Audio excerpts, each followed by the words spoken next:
Today we're going to talk about a piece of gear that I think is going to keep me more clutter-free and organized in the cab of the vehicle when I'm out exploring. Coming up. A bad day. That's the Yeah!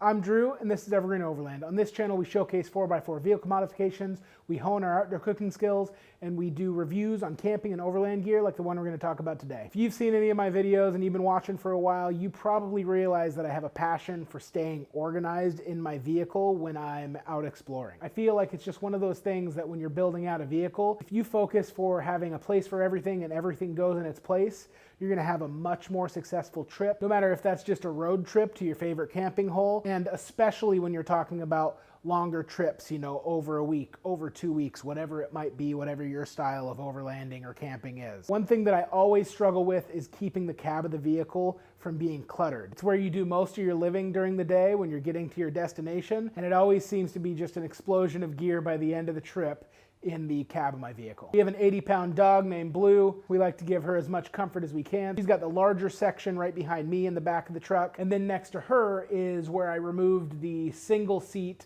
that sits right behind the front passenger seat, and I house my recovery gear in a big tote there. Pretty much outside of that and some of the seat back organizers that I recently did a video on, the stuff like the hats and the shirts and the beanies and the coats and the raincoats and the gloves, all that stuff that's not heavy but pretty bulky unless you're compressing it down, doesn't really have a home. And what I find is it always ends up exploded all over the rear seat footwell in the back seat, kind of just collecting dust and gathering dog hair. This brings me to a piece of gear that I just got.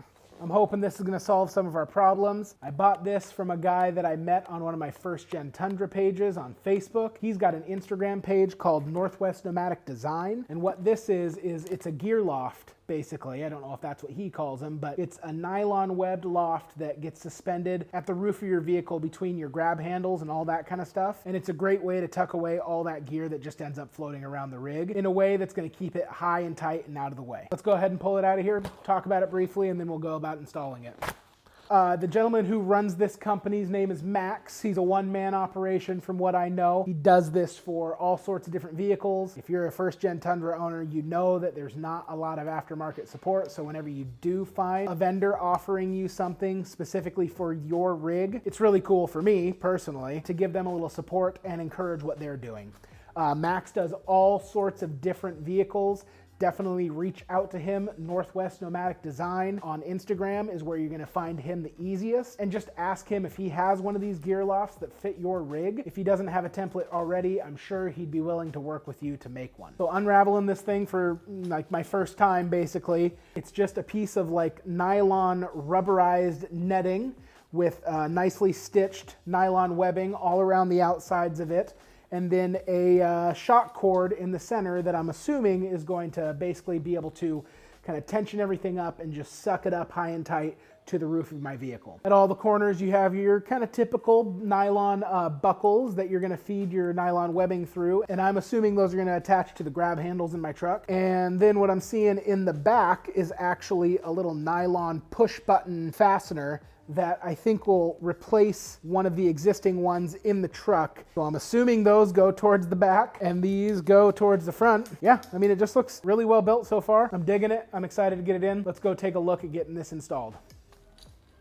All right, got this all cleared out. I think the first thing to do is figure out which direction it goes. I'm pretty sure the shock cord goes towards the bottom. These little pegs go towards the back. I'm gonna loosely get all of these pieces connected to the different grab handles, loops from the inside out, feed it through the piece of the nylon closest to the actual nylon stitching. You're good to go there.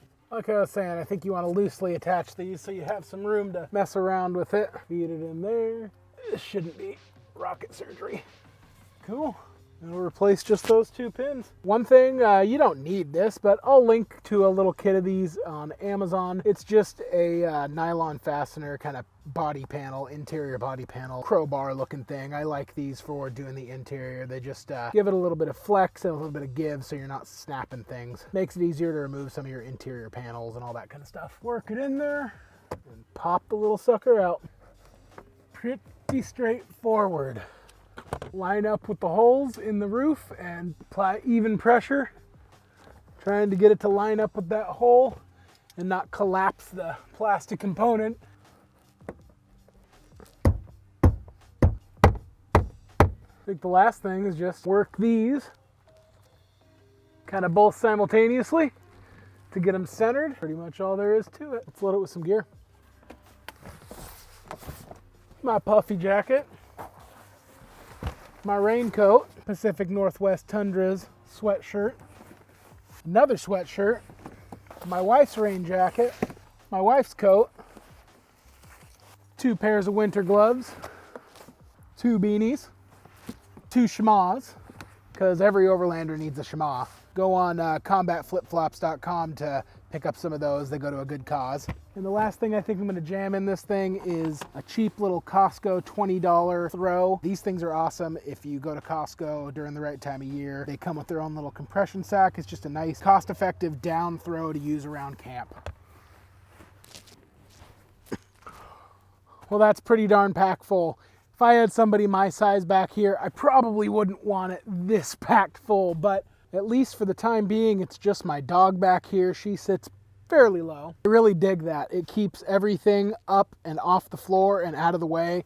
If you need to reach in for a coat, you just yank it down. Treat it like a giant stuff sack, stuff it back up there. This is more than I'm ever gonna have in here loaded, honestly. I mean, this is a lot. That just keeps it all organized, but still in reach for when you need it. Awesome. All right, if you have any interest in one of these for yourself, definitely reach out to Max at Northwest Nomadic Design, see if he makes one for your rig, or talk to him about possibly making a custom one for you. If you like this video and you want to see more like it, please consider hitting the subscribe button to be notified when I launch a new video. Mash that like button to let me know I've done a good job. I'll put links down in the description section below to everything I use in the video, which is basically just this and the little polar thing.